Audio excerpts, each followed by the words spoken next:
साधारणतः प्रत्येक वर्षी महाराष्ट्र शासन हे जी.आर. काढत आलेलं आहे की ओळखपत्र हे कार्यालयीन वेळेमध्ये कार्यालयामध्ये घालणे किती आवश्यक आहे, किती गरजेचं आहे.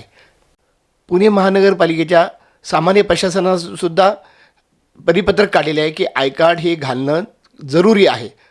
मित्रांनो, मी आत्ता आहे पुण्याच्या महानगरपालिकेच्या शिक्षण विभागामध्ये आणि आपल्यासमोर खुर्चीवर बसलेले जे आहेत त्या आहेत उपप्रशासक अधिकारी शुभांगी चव्हाण मॅडम.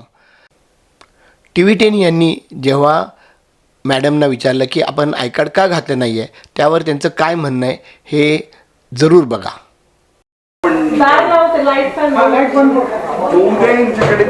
दोन मिनटं बोलता येणार नाही मॅडम? बरं, नाही चालेल. फक्त मॅडम विषय फक्त सांगतो, आय कार्ड म्हणजे तुम्ही घालत नाही आय कार्ड घालायचं नाही मॅडम, तिथे बसलेलं असतं. आम्ही घालतो ना, काल आला होता घातलं होतं ना. अगदी बरोबर, म्हणून तर मी काल बोललो नाही. आमचं आम्हाला कळतं ना. बघा, तुम्हीच बोलला तर असं मग कसं व्हायचं? जेवण जाताना आय कार्ड अहो, जेवायला खातात नाही, मी तिकडे म्हणजे बसला होता त्यावेळीच हे झाले. 2:15 झाले. मग जेवायला सुद्धा बरं जाऊ दे, ठीक आहे. चला, तुमचं तसं मत आहे, ठीक आहे.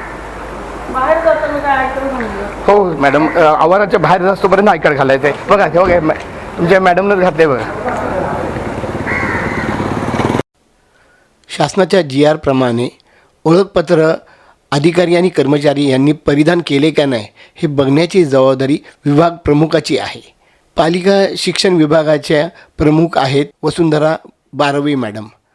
आता ते चव्हाण मॅडम यांच्यावर काय कारवाई करतायत हे बघणे खूप महत्त्वाचं आणि गरजेचं आहे. धन्यवाद.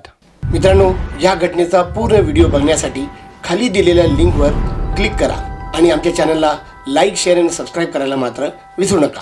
धन्यवाद.